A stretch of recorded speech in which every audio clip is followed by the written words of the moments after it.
Okay, so maybe I was a bit harsh. So alright, this is my Fantastic Beasts: The Secrets of Dumbledore spoiler talk, since it has now been out for a weekend. Hopefully you've seen it. Oh, you haven't? Alright. But that is a spoiler warning. If you have not seen this movie, and you care about spoilers, then you should leave. If you have seen it, or you don't care, stick around, welcome. And yeah, alright, I saw the movie a second time, and I was like, okay, it's not as bad as I initially made it out to be. I mean, it is still kind of sloppy, and of course these Fantastic Beasts movies are nowhere near as good as Harry Potter, but there is some cool stuff in this one. I mean, starting out, that very first scene is that conversation between Dumbledore and Grindelwald. They're having some sort of mind conversation like Rey and Kylo Ren, and here's where we actually get the scene where Dumbledore admits that he was, in fact, in love with Grindelwald. I do want to give props to this movie for putting that in there. And I also want to say screw China for taking it out of there. I don't get it. But yeah, this movie officially makes it canon. That's cool. One of the biggest letdowns of this movie for me was Queenie Goldstein. Cause if you remember at the end of the last movie, Crimes of Grindelwald, she turned to Grindelwald's side. She became something of a villain. And I thought, alright, she could be a pretty cool villain. I'm looking forward to seeing what she does on Grindelwald's side. And what does she do? Well, not much. That was a bummer. The most she did was say a couple things and strut. I don't think we see her cast a single spell in this movie. And in fact, this is the one where we get her to turn back. I was like, okay, so she didn't spend a lot of time as a villain. That whole thing was pretty much useless. Why have her turn bad at all if she's not gonna do anything as a villain? I don't know. Yeah, she ultimately turns back to the good side after she sees Grindelwald torturing Jacob at the end of the movie. I mean, sure, you get the feeling that she always cared for Jacob, so really she was never a true villain. She just thought Grindelwald's cause was the best thing for her situation. So alright, that makes sense. Doesn't change the fact that I'm still disappointed that she didn't do much on his side. But yeah, speaking of Jacob, alright, Jacob gets a wand in this movie. But ultimately, that was part of the plan to confuse Grindelwald. When Newt gives him the wand, he says, oh, the wand has no core, so it won't work. It's like semi-real. I was like, okay, you know what? The trailer should have said that, if for nothing else to avoid any confusion with us, the audience, and dislike, because I was like, oh, Jacob becomes a wizard? I don't like that. But now we know the wand doesn't actually work, it's all to confuse Grindelwald. That makes a lot more sense, and I liked it. So yeah, Jacob doesn't actually become a wizard, he just gets a wand that he can't do anything with. In fact, later on, Lally actually makes it look like he casts a spell, but it's actually her doing the spell. That was really clever, and so Jacob is actually framed as an assassin. They're like, oh, this muggle tried to kill Grindelwald, thus ensuring that, yeah, the confusion is working in this case. How could a muggle attempt to kill Grindelwald?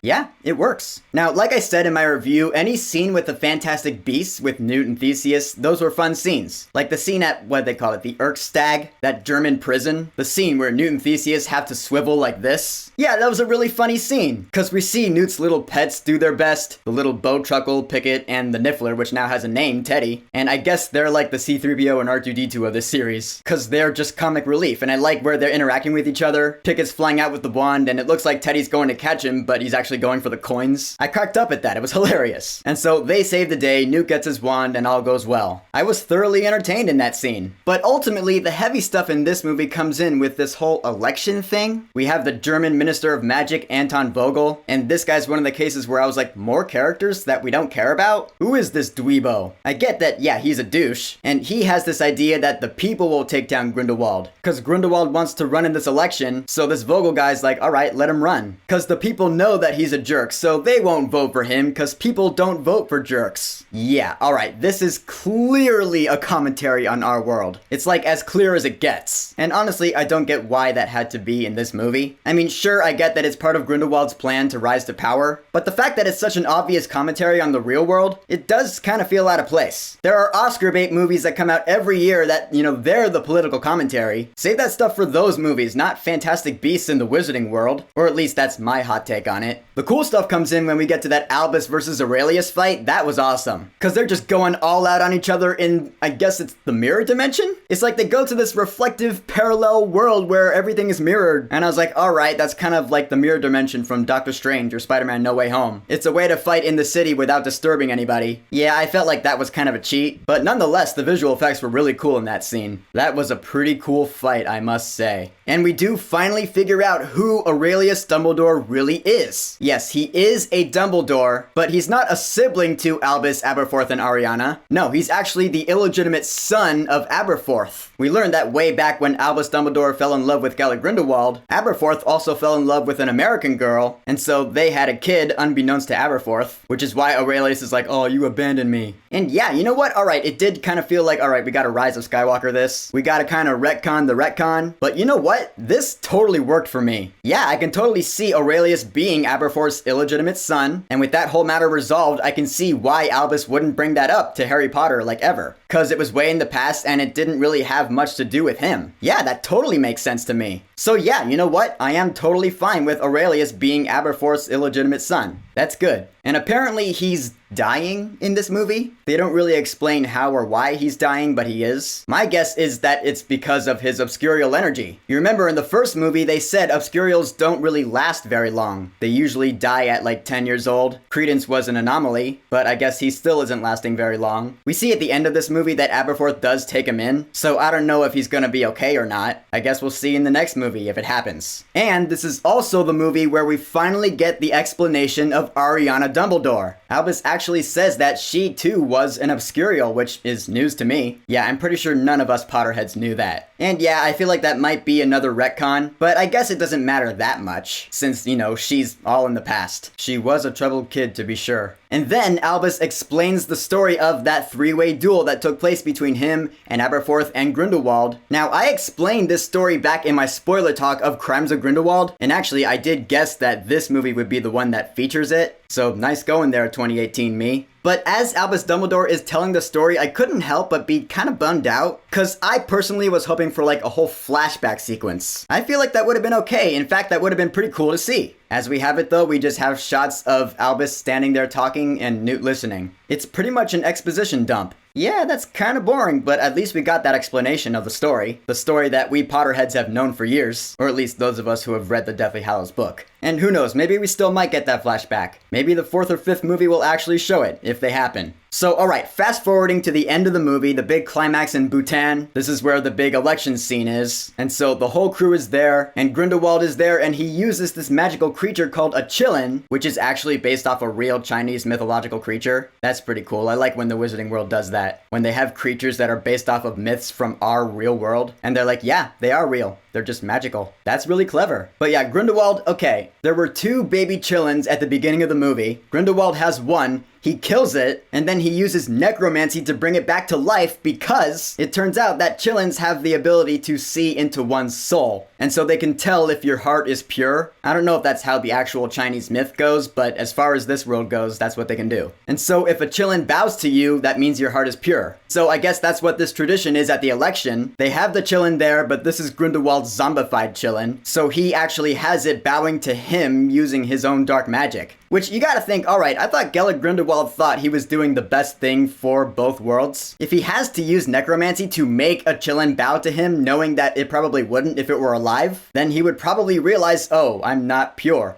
Maybe my cause is not the right thing. Yeah, that's just logic. So honestly, this whole thing was pretty poorly written. But anyway, yeah, Grindelwald ends up botching the election. But then, of course, he is thwarted by Aurelius and Newt because they have the real Qilin. And it's funny, the real Qilin actually ends up bowing to Albus Dumbledore, who's like, oh, no, just not me. There must be someone else. Humble as ever, man. And so the real Qilin ends up bowing to that Santos candidate. So she ends up winning the election in the end.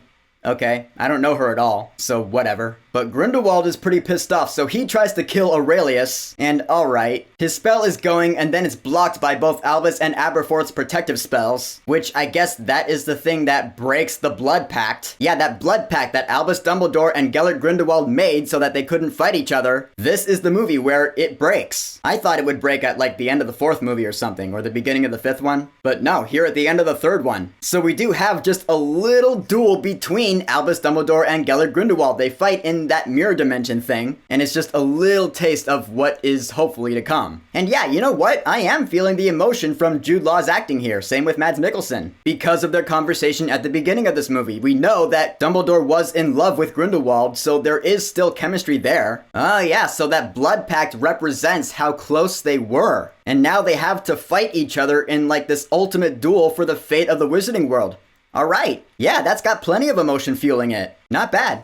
Well done, actually. And so ultimately Grindelwald gets away again, and that's that. The end of the movie is, surprise, the wedding of Jacob and Queenie. Alright, so what? Is the wizarding law different now? We remember the reason they couldn't get married in the first place was because of the law. The law says that no mages and wizards couldn't get married in the US. So it could be one of a couple things. One, this is a secret wedding, entirely possible. Or two, the writers forgot about that. Which one is it? I don't know. I am happy for them though. And actually, here's where we do see that Tina Goldstein, Catherine Waterston, is in this movie. She's not just in a picture that Newt carries around, she's actually physically here at the wedding. Nice of her to show up. So yeah, the reason she's not in this movie that much, well, according to the story anyway, is because she was promoted to the head of the American Ministry of Magic. Which, alright, good for her. Props on her promotion. But here's hoping we see more of her in the next movies, if they happen. Cause what can I say, her little reunion with Newt right here was really cute. I always thought their relationship was really cute. And so this is where the movie ends. Albus Dumbledore is there, but he doesn't go into the wedding, he just walks off. And thus ends the movie. So in conclusion, I will say Fantastic Beasts: The Secrets of Dumbledore, alright, it's not worse than Crimes of Grindelwald. Yeah, I think I was being a little too harsh there. That being said, it is still pretty sloppy, and there were definitely still some characters and arcs that I just did not give a shit about. But there are definitely some interesting things in this series for me, like Dumbledore and Grindelwald and the ensuing duel that will happen in the 5th movie if it happens. Cause yeah, I did feel the emotion there, and I want to see it resolve. It's just really unsatisfying when things don't get their resolution, like when there wasn't going to be a 3rd Spider-Man movie with Tom Holland. It stung, you know? I did end up making my peace with it before they came out and said, hey, guess what, we are making that 3rd movie. So in this case, if there are no more Fantastic Beasts movies, then yeah, it'll sting at first, but I guess eventually I will make my peace with it. But I still hope that doesn't end up being the case. Cause what can I say? I'm a Potterhead who loves resolution. So that's what I'm gonna ask you. Do you want to see this series go on, or are you okay with it dying off? Whatever you think, go ahead and leave a comment. And of course, thank you for subscribing. Now if you'll excuse me, holy shit, the first trailer for Thor: Love and Thunder is finally out. Took damn long enough. So it looks like I got another video to make. Better get started on that. Peace.